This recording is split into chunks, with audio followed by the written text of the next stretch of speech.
दोस्तों आईआरएफसी की अगर बात करें तो स्टॉक आज काफ़ी मजबूत लग रहा है और उसके पीछे वजह है बड़े फंड हाउस की काफ़ी अच्छी खरीदारी। सुबह सुबह काफ़ी अच्छी डील हुई है जिसमें जम के खरीदारी की गई है। तो बाजार में तो गिरावट का माहौल है, लेकिन इस लेवल पे आईआरएफसी में खरीदारी हो रही है। अब यहाँ पे इसके पीछे वजह है बड़ी। आप ये देख ही सकते हो कि रेलवे सेक्टर के लिए सरकार बहुत सारी नई अनाउंसमेंट और करने वाली है। आने वाले समय में सरकार बहुत सारा इन्वेस्टमेंट करने वाली है। अब इसी को लेकर अलग अलग मार्केट एक्सपर्ट की बहुत सारी राय निकल के आ रही है। उनके हिसाब से क्या रेलवे के शेयरों में इस समय इन्वेस्टमेंट करना चाहिए, क्योंकि बहुत ज़बरदस्त रिटर्न दे चुके पिछले 1-1.5 साल में ये स्टॉक।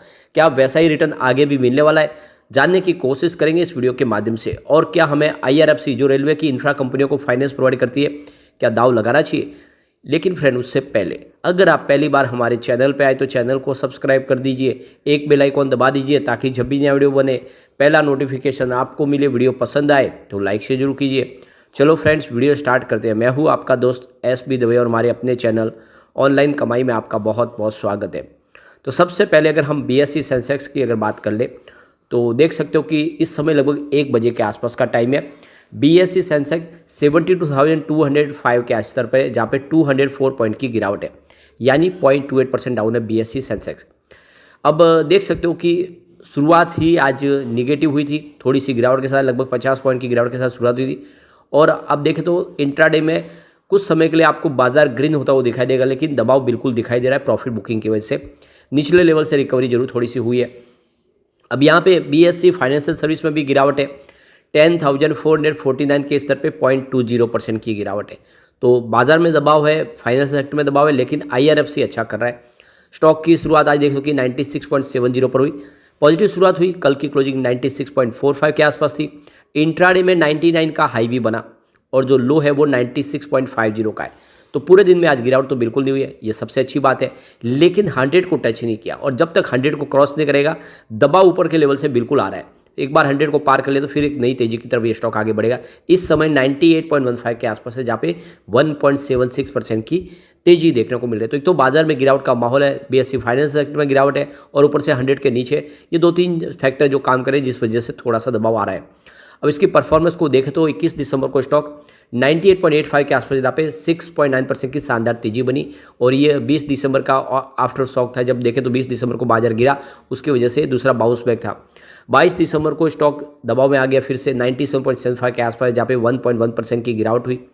26 दिसंबर की बात करें तो क्लोजिंग 97.40 के आसपास, जहाँ पे 0.4% की गिरावट हुई।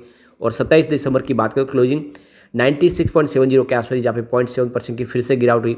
और 28 दिसंबर की बात करें तो 96.45 के आसपास स्टॉक है, जहाँ पे 0.3% की गिरावट हुई। यानी लगातार पिछले 4 ट्रेडिंग सेशन से आपको स्टॉक दबाव में दिखाई देगा, लेकिन आज फिर से स्टॉक के अंदर खरीदारी शुरू हुई है। आज वॉल्यूम भी बढ़ा है। पिछले 1 महीने पहले इसका 15 करोड़ का वॉल्यूम था, 4 करोड़ की डीले उठाई गई थी। 1 वीक पहले 9 करोड़ का वॉल्यूम था, 2 करोड़ की डीले उठाई गई थी। कल 7 करोड़ का वॉल्यूम था, 2 करोड़ की डिलीवरी उठाई गई थी। लेकिन आज देख सकते हो कि 12.5 के आसपास ही 7 करोड़ का वॉल्यूम हो चुका है। यानी वॉल्यूम बिल्कुल आज बढ़ेगा, काफ़ी शानदार। तो यहाँ पे जो अपडेट निकल के आ रही है कि फाइनेंशियली 2023 काफ़ी शानदार रहा है रेलवे शेयरों के लिए। हर 3 में से 1 शेयर ने 100% रिटर्न दिया है 2023 में। अब नए साल में आगे की क्या संभावना बन सकती है। तो सरकार ने देखो कि बजट में बहुत सारा ऐलान किया रेलवे इंफ्रा के लिए, दूसरा डिफेंस सेक्टर के लिए। मेक इन इंडिया को यहाँ पे फोकस में रखा गया, जिसकी वजह से PSU स्टॉक ने दौड़ लगाई। अब यहाँ पे आईआरएफसी की बात करें, इसने 197% की शानदार दौड़ लगाई है। मजडॉग शिपयार्ड बिल्डर की बात करें तो इसने इस दौरान 195% का पॉजिटिव रिटर्न दिया है। NLC इंडिया 193% का पॉजिटिव रिटर्न दिया है। अब यहाँ पे ITI लिमिटेड, इरकॉन इंटरनेशनल की बात करें, SJVN रेल विकास निगम लिमिटेड और कोचिन शिपयार्ड, तो इन्होंने भी लगभग 154% से लेकर 190% के आसपास का शानदार रिटर्न दिया है। इसके अलावा भी देखें तो यहाँ पे आपको दूसरे और स्टॉक, जिसमें Mangalore refinery and petrochemicals, Bharat heavy electric limited, Hindustan aeronautics, और इसके अलावा urban development corporation, Hindustan copper limited, ये स्टॉक ने भी काफ़ी अच्छा और मल्टीबैग रिटर्न दिया 2023 में। अब यहाँ पे इस सेक्टर को लेकर आनंद राठी के तन्वी कंचन का कहना है कि अभी भी देखें तो जो चाहे रेलवे के शेयर हो, दूसरे PSU शेयर हो, उन्होंने प्राइवेट सेक्टर के शेयरों की तुलना में इतना अभी शानदार प्रदर्शन नहीं किया है। यानी अभी भी ये स्टॉक अंडर वैल्यू है, और इसीलिए आने वाले समय यहाँ पे और अच्छी तेजी भी बन सकती है। सरकार इस समय पीएसयू स्टॉक के लिए बहुत सारी नई योजनाएं ला रही है। सरकार एक तरह से इस सेक्टर में रिफॉर्म ला रही है, बहुत सारा इन्वेस्टमेंट करी है, चाहे पावर सेक्टर हो या फिर इंफ्रा सेक्टर हो। ऐसे में आने वाले समय पीएसयू स्टॉक बहुत बेहतर प्रदर्शन कर सकते हैं।